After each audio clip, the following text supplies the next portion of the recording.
ఘనుడగు యేసుని సన్నిధి మహిమ కలిగించును ఇలా ధన్యత నీకు. ఘనుడగు యేసుని సన్నిధి మహిమ కలిగించును ఇలా ధన్యత నీకు.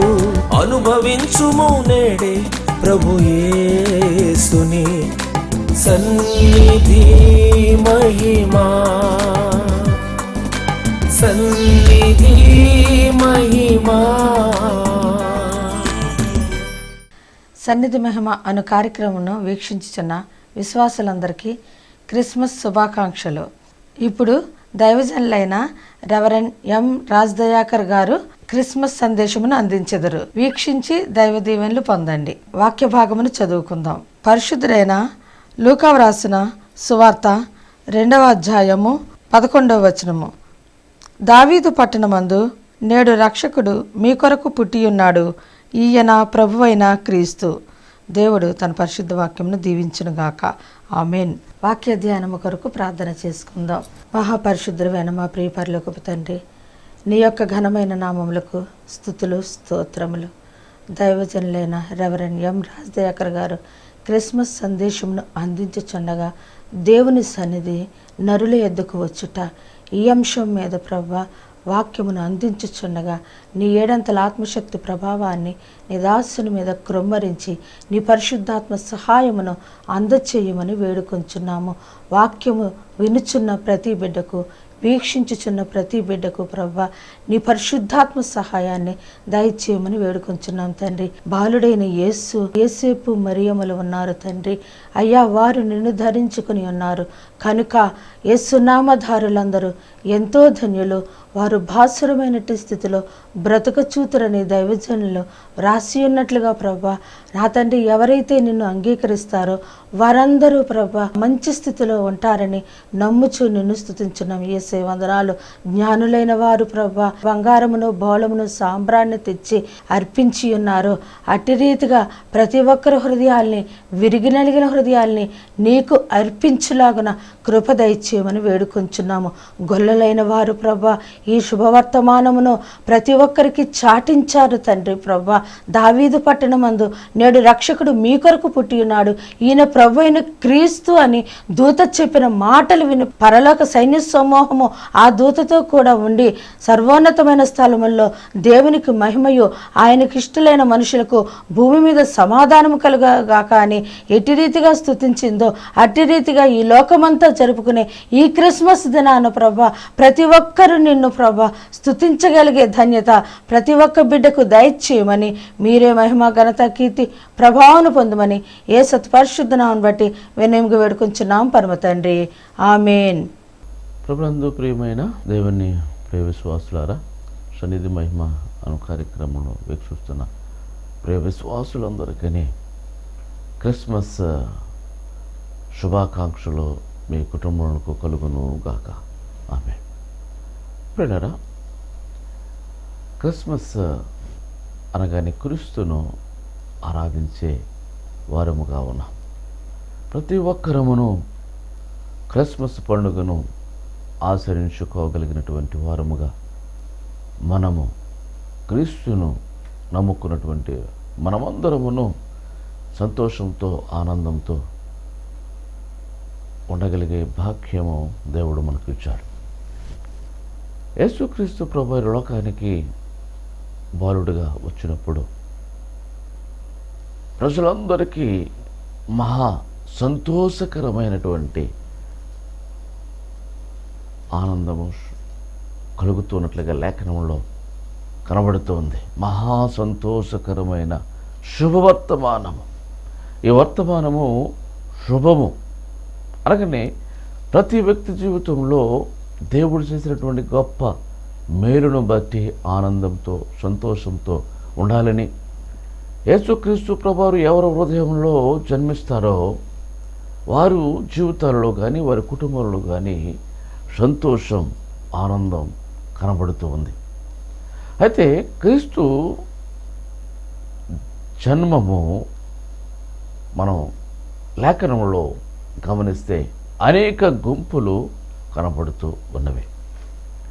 అంటే సంతోషంతో క్రీస్తును వారు చేర్చుకొని క్రీస్తును ఆరాధించటానికి క్రీస్తు ప్రభు దగ్గరికి, బాలుడైన యేసు క్రీస్తు ప్రభు దగ్గరికి రావటం అనేక మంది భక్తుల జీవితాలలో మనం చూస్తూ ఉన్నాం. ఆదాము అవల దగ్గర నుంచి మలాకి వరకు ఉన్నటువంటి భక్తులు వంశ అవలిలో వారు జీవితాల్లో క్రిస్మస్ చేసుకున్నారు. ఆయన ఎవరు హృదయాల్లో జన్మిస్తారో వారందరూ క్రిస్మస్ పండుగ ఆచరిస్తూ ఉన్నట్లుగా క్రిస్మస్ సంతోషాలు వారి గృహాలలో, వారి యొక్క జీవితాలలో కనబడుతోంది. అయితే బైబిల్లో మొట్టమొదటిగా ఈ శుభవర్తమానమును ఎవరికి అందించారంటే ప్రభు యొక్క దూతలు, పరలోకము నుండి దిగి వచ్చినటువంటి దూతలు ప్రతి ఒక్కరికి, నశించుతున్న వారికి, అంధకారంలో ఉన్నవారికి, ఇబ్బందుల్లో ఉన్నవారికి, వ్యాధులలో ఉన్నవారికి, యేసుక్రీస్తు ప్రభు ఈ లోకానికి వచ్చాడు బాలుడుగా. ఆయన మీ కొరకు ఒక రక్షకుడు, మిమ్మల్ని రక్షించేవాడు, మిమ్మల్ని సమస్తమును ఊబిలో నుండి, చీకట్లలో నుండి వెలుగులోనికి విమోచించే దేవుడు, రక్షించే దేవుడు వచ్చాడని ఆ శుభవార్తను అనేక గుంపుల వారికి అందించటం లేఖనంలో మనకు కనబడుతూ ఉంది. అయితే ఇక్కడ మొదటి గుంపు మనం పరిశీలిద్దాం. గొర్రెల కాపరులు ఆ దేశంలో. ఈ గొర్రెల కాపరులు తమ మందలను కాచుకొని ఉండగా వారికి చీకటిలో రాత్రి వేళ వారి మందలను చెదిరిపోతూ ఉంటాయేమో అని వారి కాపలా కాస్తూ ఉన్నారు. కావలి. ఈ కాపలా ఎటువంటి పరిస్థితుల్లో దుష్ట మృగములు రావచ్చు, ఈ గొర్రెలు పట్టుకుపోయే మృగములు, ఎలుగుబంటు కానీ సింహాలు కానీ రావచ్చు. అటువంటి స్థితిలో కావలగా ఉండి వారిని రక్షించడానికి వారు రాత్రి వేళ కాసుకుంటూ ఉన్నారు. అయితే ఈ గొర్రెలను కాస్తూ ఉన్నటువంటి దావీదు మహారాజు కూడా దేవుని అభిషేకంతో పొందినటువంటి వాడు. తమ గొర్రెలు కొండ మీదకు తీసుకుని వెళ్ళి అక్కడ మేతను పుష్కలంగా మేపుతున్నటువంటి సమయంలో ఒక సింహము, ఎలుగుబంటి వచ్చి ఒక గొర్రె పిల్లను పట్టుకు వెళ్ళిపోతున్న సమయంలో దావీదు చూశాడు. వేగముగా వెళ్ళి, పరుగును వెళ్ళి ఆ సింహపు నోటిలో ఉన్నటువంటి ఆ మేక గొర్రె పిల్లను, సింహపు పై దవడను కింద దవడను చీల్చి గొర్రెని కాపాడునట్లుగా దేవుని అభిషేకం పొందినటువంటి దావీదు గారు. యేసుక్రీస్తు ప్రభువు లోకానికి వచ్చినప్పుడు రక్షించేవాడుగా, విమోచనకర్తగా కనబడుతూ ఉన్నాడు. ఇక్కడ ప్రభువు ఒక బాలుడుగా జన్మించిన ప్రకారంగా, రీతిగా మనం లేఖనంలో చూసిన ప్రకారంగా దూత వర్తమానము, శుభవర్తమానం మొట్టమొదటిగా మందలు కాచుకునే వారికి శుభవర్తమానం. అంటే మీ కొరకు ఒక రక్షకుడు ఉదయించాడు అంటూ ఉన్నాడు. మిమ్మల్ని విమోచించేవాడు, మిమ్మల్ని రక్షించేవాడు, మీ అంధకారంలో నుంచి రక్షించేవాడు, మిమ్మలను వెలుగులోనికి తీసుకొచ్చే ఒక రక్షకుడు మీ కొరకు పొచ్చి ఉన్నాడు. ఆయన క్రీస్తు, యేసు క్రీస్తు ప్రభువారు. దాని కానవాలు కూడా చెప్పి వారు దూతలు వెళ్ళిపోయినట్లుగా మొదటి శుభవర్తమానం. వెంటనే ఆ దూతలు ఆ సమూహమును వదిలి, ఆ మందలను వదిలి ప్రభువును చూడటానికి వారు త్వరగా వెళ్ళినట్లుగా, వేగరమే వెళ్ళినట్లుగా వారు పాటలు పాడుచుంటూ, గంతులు వేసుకుంటూ మహానందంతో, మహా సంతోషంతో, ఎక్కడ లేనటువంటి ఆనందం, ఎక్కడ లేనటువంటి సంతోషం వారి హృదయాలలో మా కొరకు ఒక రక్షకుడు, వారి హృదయాల్లో జన్మించినటువంటి యేసుక్రీస్తు ప్రభువారు. మనం గమనించినట్లయితే ఎవరి జీవితంలో యేసుక్రీస్తు ప్రభువారు జన్మిస్తారో వారికి మహా సంతోషం. జన్మించటం అంటే అందరూ దేవుడిని నమ్ముకోవచ్చు, కానీ వారి హృదయాల్లో ప్రభువు ఉండాలి. వారి హృదయాల్లో క్రీస్తు ఉద్భవించాలి, జన్మించాలి. కొడుకులు లేని వారికి ఒక కుమారుడు అనుగ్రహిస్తే ఎంత సంతోషం, ఎంత ఆనందం. అటువంటిది ఈ గుంపు అనగానే గొర్రెలు కాసుకొని మంద కాపరులకు ప్రభు దూత వారి చుట్టూ ప్రకాశించునందున వారు మిక్కిలి భయపడ్డారు. భయపడకుడి అన్నాడు దూత. వెంటనే వారికి మంచి శుభవార్తతో, వారిని ఆనందంతో, సంతోషంతో ప్రభువు ఉన్న స్థలానికి శుభవార్తను అందించినట్లుగా ఈ మొదటి గుంపులో మనం చూడగలుగుతున్నాం. మనం కూడా ఏ గుంపులో ఉన్నాం? ప్రభు దగ్గరికి వెళ్ళి ఆనందించే గుంపులో ఉన్నామా? ప్రభువు కొరకు మనం పనిచేసే వారముగా ఉన్నామా? ప్రభు మన హృదయాల్లో జన్మించాలంటే మనం సమస్తమును వదిలి దేవుని కొరకు పాటుపడే బిడ్డలముగా, ఆయనను కీర్తించేవారముగా, ఆయనను కొనియాడే బిడ్డలముగా, ఆయన కొరకు పాటుపడే బిడ్డలముగా, ఆయన కీర్తిని ప్రచురించే బిడ్డలముగా మనం ఉంటున్నామా? ప్రేమ విశ్వాసి, గమనించవలసినదిగా ఈ క్రిస్మస్ సమయంలో, ఈ క్రిస్మస్ రోజున మీకు అందిస్తున్నటువంటి వర్తమానమును మీ హృదయాలలో, మీ కుటుంబాలలో, మీ పిల్లల జీవితాలలో దేవుడు మరి ఈ క్రిస్మస్ ఆనందాన్ని మందల కాపురులు ఎంతైతే గొంతులు వేసుకుంటూ ప్రభువును ఆరాధించడానికి వెళ్ళారో అటువంటి ఆనందం మీలో కలగాలని ఈ వర్తమానమును మీకు అందిస్తూ ఉన్నాం. మరొక గుంపులో మనం వెళ్దాం. రెండవ గుంపు మనం గమనించినట్లయితే యేసుక్రీస్తు ప్రభువారు వరుడుగా జన్మించిన వెంటనే పార్షా దేశంలో ఒక నక్షత్రం ఉదయించింది. ఈ నక్షత్రమును చూసినటువంటి జ్ఞానులు ఒక మహానుభావుడు ఉద్భవించాడు, ఒక రారాజు ఉద్భవించాడు. ఈయనకు తగినటువంటి కానుకలు మనం తీసుకుని వెళ్ళాలి, అని ఆరాధించాలి అని వారు ఎంతో ప్రయాసంతో, ఎంత కష్టమైన ఆయన నక్షత్రమును వెంబడించినట్లుగా మనం చూడగలుగుతూ ఉన్నాం. మనం కూడా వెంబడించుట, జ్ఞానులు నక్షత్రమును వెంబడించారు.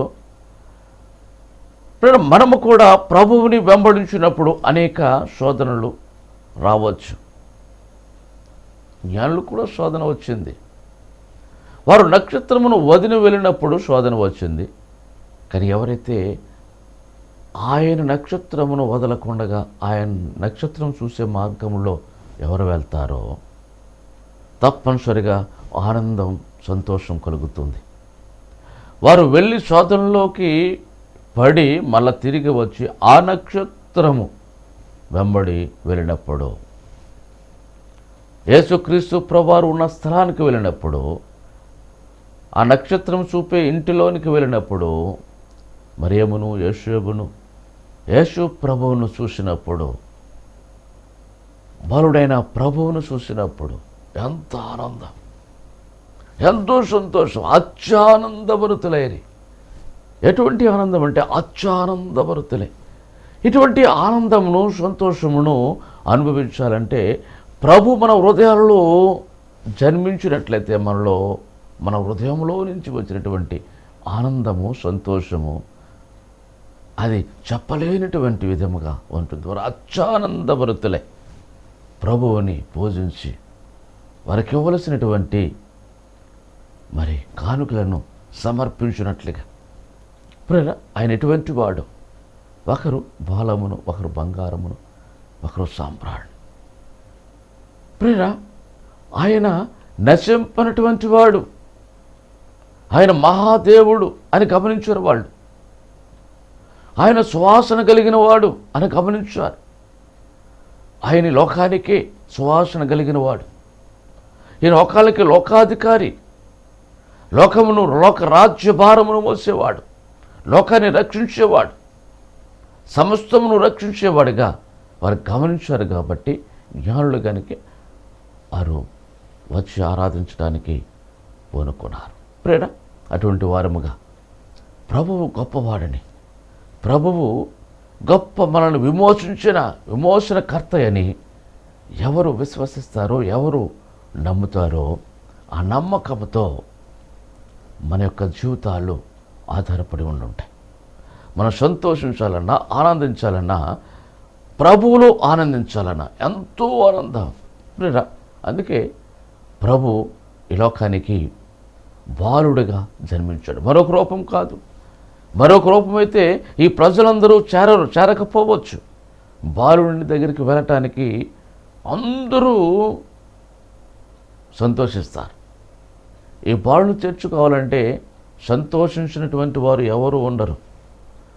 ముద్దుగా ఉన్నటువంటి ఆ బాలయేషుని మనము చూడగలిగినప్పుడు ఎంతో ఆనందంతో మన హృదయాల్లో చేర్చుకుంటుంటాం. అలాగే జ్ఞానులు ఆనందించే వారముగా మనం చూడగలుగుతూ ఉంటాం. యేసుక్రీస్తు ప్రభువారిని మరియమ్మను ఒక ప్రక్క యేసేపును ఆ ఇంటిలో ఉన్నప్పుడు వారు ఆనందించినటువంటి ఆనందం మనం చూడగలుగుతాం. ఇది రెండవ గుంపు. ఇక మూడవదిగా మనం చూడగలిగినప్పుడు మూడవ గుంపు పరలోక సైన్యము. ఈ పరలోక సైన్యము, ఈ దూతలు అక్కడ ప్రభువుని చూసే భాగ్యం వారికి లేదు. ఎందుకంటే మహాతేజోమయుడు దగదగ మెరుస్తున్నటువంటి ఆ పరలోక పట్టణంలో ఆయన చూసే భాగ్యము అక్కడికి వారి దూతలకు లేదు. 6 రెక్కలు కలిగినటువంటి దూతలు 2 రెక్కలతో కళ్ళు మూసుకుంటూ, 2 రెక్కలతో ఎగురుతూ, 2 రెక్కలతో కాళ్ళు కప్పుకుంటూ పరిశుద్ధుడు పరిశుద్ధుడు పరిశుద్ధుడు కాన ప్రతిగానములతో దేవుని స్తుతించటమే అక్కడ వారి పని.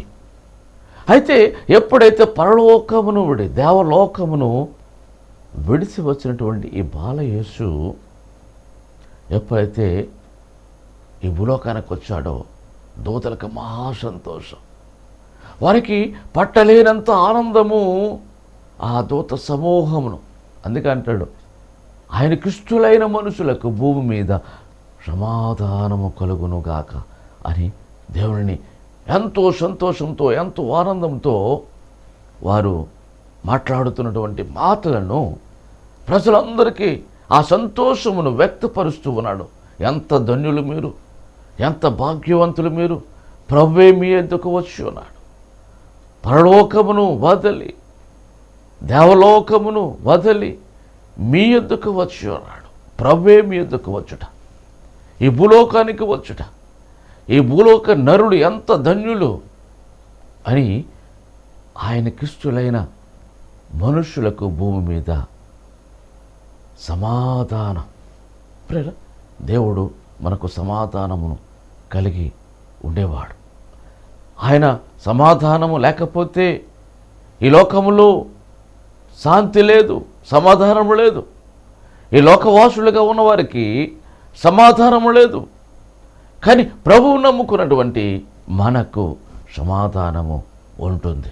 అందుకే ప్రభు మీ యొద్ద ఉన్నాడు కానీ కనపట్టి సమాధానము కలుగునుగా కానీ వారు ఎంతో సంతోషంతో, ఆనందంతో ఈ క్రిస్మస్ ఆనందాన్ని, వారు గొప్ప పండుగ దినాన్ని చేసుకోవటం మనం చూసుకుంటుంటాం. ఇది 3వ గుంపు. ఇక 4వ గుంపులోనికి మనం లేఖనంలో చూడగలిగితే యేసుక్రీస్తు ప్రభువారు పశువుల పాకలో ఒక తొట్టిలో పరునున్న సంగతిని లేఖనములు వివరిస్తున్నాయి, పొత్తి వస్త్రాలతో. ప్రియరా, ఈ తొట్టిను మనం గమనించినట్లయితే ఈ పశువుల పాక ఇప్పుడు క్రిస్మస్ కాలంలో ఎక్కడైతే క్రిస్మస్లు జరుగుతున్నాయో, ఈ ఆనందం ఎక్కడైతే ఉంటుందో వారికి ప్రత్యేకంగా ఒక పాకను, ఒక చిన్న హట్ వేసి అందులో యేసుక్రీస్తు ప్రభు బాలుణ్ణి, అలాగే తొట్టెను, పశువులను, ఆ మందలను ఉన్నట్లుగా మనం అనేక క్రిస్మస్ పండుగలలో మనం చూడగలుగుతూ ఉన్నాం. అటువంటి దృశ్యాన్ని మనం చూడగలుగుతున్నాం. పశువులు ఇప్పుడు లేఖనంలో వివరిస్తున్న ప్రకారంగా ఆయన వచ్చే సమయంలో రెండవ రాకడలో మన మానవుల కంటే ముందుగా పశువులకు రాకడ వర్తమానమును అందించిన లేఖనములు రాస్తూ ఉన్నవి. అంటే ఈ పశువులకు వర్తమానము, ఆయన వస్తున్నాడు అనే వర్తమానము ఈ పశువులకు తెలుస్తూ ఉంది. వన వృక్షములు సంతోషించు ఆయన గమనములు. ఇప్పుడు మనం గమనించినట్లయితే ఈ తొట్టె ఎంత ధన్యురాళ్ళు. తొట్టె అనగా మానవుని యొక్క హృదయం. ఈ మానవుని యొక్క హృదయము ఎంత చెడిపోయినప్పటికీ పశువుల పాకలో ఆ తొట్టెలో, ఆ తొట్టెను మనం ధ్యానించినప్పుడు, పశువులు దాన తినేటప్పుడు అనేకమైనటువంటి చెడు వాసన కలిగినటువంటి ఆ తొట్టెను, అసహ్యకరమైనటువంటి స్థితిలో ఉన్నటువంటి ఈ తొట్టెను, మానవుని హృదయమే ఒక కుళ్ళు పట్టినట్లుగా మనం చూస్తాం. వ్యాధి కలిగినది హృదయము, అన్నిటికంటే మోసకరమనేది, ఘోరమైన వ్యాధి కలది. భక్తుడు రాస్తూ ఉన్నాడు. ఈ హృదయం అనే తొట్టెలో ఎప్పుడైతే యేసుక్రీస్తు ప్రభువారిని ఎవరైతే చేర్చుకుంటుంటారో, ప్రభువుని తొట్టెలో చేర్చుకున్నటువంటి ఆ తొట్టె ప్రకాశవంతంగా గొప్ప వెలుగుమయమవుతుంది. ఎందుకు పనికిరాని ఆ తొట్టె, ఎవరు గమనించలేనటువంటి ఆ పశువుల తొట్టెలో ఎప్పుడైతే యేసుక్రీస్తు ప్రభువారిని పరుండు పెట్టి ఉన్నారో, ఆ తొట్టెకి గొప్ప వెలుగు, గొప్ప ఘనత, గొప్ప కీర్తి కలిగినట్లుగా ఉంది. చెడిపోయిన నీ జీవితంలో, అసహ్యకరమైనటువంటి నీ హృదయంలో, చెడు భావాలతో కూడినటువంటి నీ హృదయాలలో మనం గమనించినట్లయితే యేసుక్రీస్తు ప్రభువారుడు నీ హృదయంలోకి వచ్చినప్పుడు అటువంటి సంతోషం, అటువంటి వెలుగుగా మారిపోతూ ఉంటుంటా. ఎటువంటి చెడు జీవితంలో నీ ఉన్నప్పటికీ నీ జీవితం ఎలా మారిపోతుందంటే గొప్ప వెలుగుగా మారుతుంది. పాపాత్మురాలు జీవితంలోనికి, తన హృదయంలోకి యేసుక్రీస్తు ప్రభువారు వచ్చినప్పుడు ఆమె జీవితం మారిపోయింది, వెలుగుమయముగా మారిపోయింది. వేశ్య అయిన రాహాబు జీవితంలో ప్రభువు కొరకు పాటుపడినటువంటి వ్యక్తిగా మనం చూడగలిగినప్పుడు, ఆమె శోధనలో ఉన్నప్పుడు, పాప జీవితంలో శాపగ్రస్తమైన స్థలంలో ఉన్నప్పుడు ఆమెను విడుదల చేసినటువంటి గొప్ప యేసుక్రీస్తు ప్రభువారిని మనం చేస్తూ ఉన్నాం. ప్రేర, నీ జీవితము, నీ హృదయము ఎటువంటి స్థితిలో ఉన్నదో ప్రభువును చేర్చుకుంటే, ఎటువంటి చీకటి జీవితమైనప్పటికీ, అంధకార జీవితమున అయినప్పటికీ, ప్రభు నీ హృదయంలోకి వస్తే, నీ హృదయంలో జన్మిస్తే, నీ హృదయమే గొప్ప ధన్యత. పశువుల పాకలో పరుండు పెట్టిన యేసుక్రీస్తు బాలుడుగా ఉన్నటువంటి యేసుక్రీస్తు ప్రభువారు ఆ పశువుల తొట్టెకే, పశువులకే గొప్ప వెలుగు మయముగా ఉంది. అటువంటి నీ హృదయములో, తొట్టె అనే హృదయంలో ప్రభు అయిన బాలుడైన యేసుక్రీస్తు ప్రభువారిని చేర్చుకోగలిగితే గొప్ప ఆనందం, గొప్ప సంతోషం మనకు కనబడుతుంది. అలాగే ఇక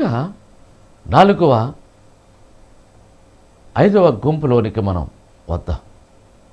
ఈ 5వ గుంపులో ఇక్కడ మరియమ్మను చూస్తూ ఉంటుంటాం. యేసు జీవితంలో మనం చూస్తూ ఉంటుంటాం.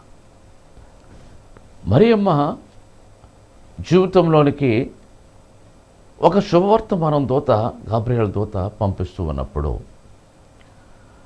దయాప్రాప్తురాల నీకు శుభము అని గాబ్రియేలుతో చెప్పినప్పుడు, శుభమేమిటా అని చూస్తున్నప్పుడు ఆ దూత అంటుంది, యేసుక్రీస్తు ప్రభువారు నీ గర్భవాసమున జన్మించబోతూ ఉన్నాడు అంటూ ఉంటుంది.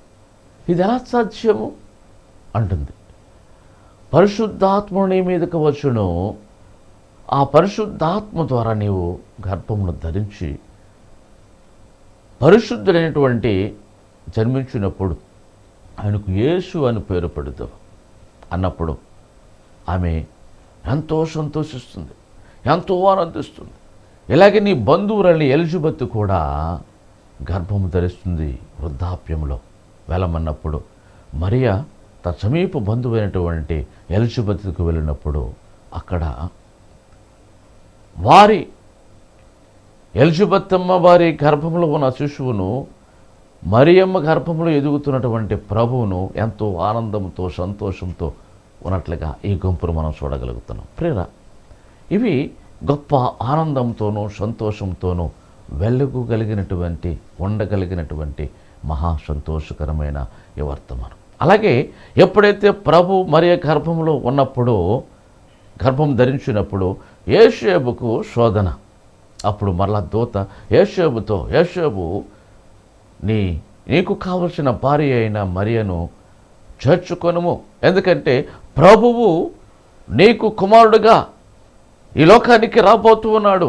ఆమె ఒక కుమారుని కనును, తన ప్రజలను వారి పాపం నుండి వారిని రక్షించును అనగానే ప్రభువు మా గృహంలో జన్మిస్తూ ఉన్నాడు అని ఎంతో ఆనందంతో సంతోషంతో ఆయన మురిస్తూ ఉన్నటువంటి వారి కుటుంబంలో గొప్ప ఆనందం.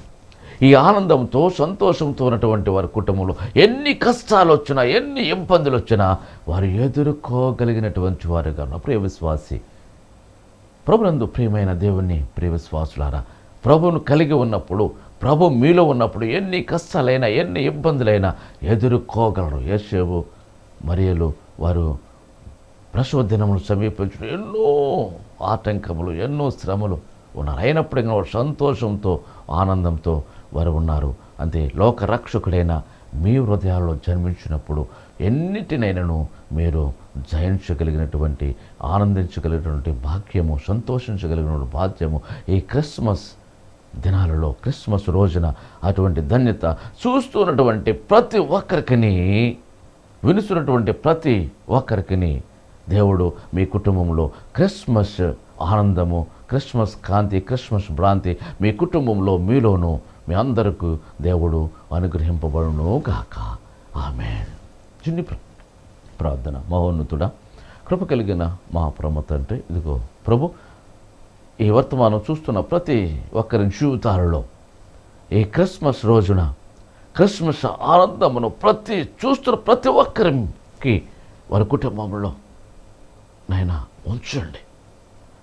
చూస్తున్నటువంటి ప్రతి విశ్వాసకిని ఇప్పుడు మంద కాపులు ఏ విధముగా ఆనందించారో, పరలోక దూతలు ఎటువంటి ఆనందంతో ఉన్నారు, ప్రభు గొర్రెల కాపులకు ఉన్నటువంటి ఆనందమును, నక్షత్రమును చూసినటువంటి జ్ఞానులకను ఇటువంటి మహానందంతో అత్యానందభరితులై ఉన్నట్టుగా చూస్తున్న ప్రతి బిడ్డకు, వర్తమానం ఉంటున్న ప్రతి ఒక్కరికి అటువంటి ఆనందమును ఉంచమని యేసయ్య ఈ లోకానికి వచ్చి బాలుడైన ప్రతి హృదయాల్లో జన్మించినటువంటి క్రిస్మస్ శుభాకాంక్షలతో దేవుడు వారిని కుటుంబాలలో ఆనందంతో నింపాలని యేసు అతి పరిశుద్ధ నామములో బ్రతుములాడి వినముగా వేడుకొనుచున్నాము తండ్రి. ఆమేన్. మీ అందరికీ క్రిస్మస్ శుభాకాంక్షలు. మరణాత.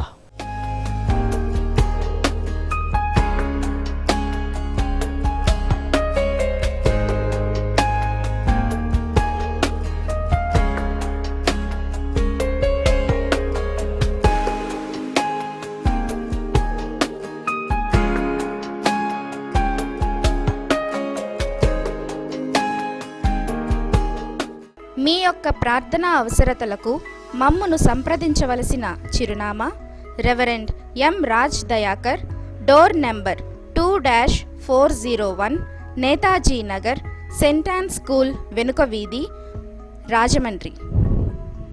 మమ్మను సంప్రదించవలసిన ఫోన్ నంబర్లు 9885177752 మరియు 9491291754.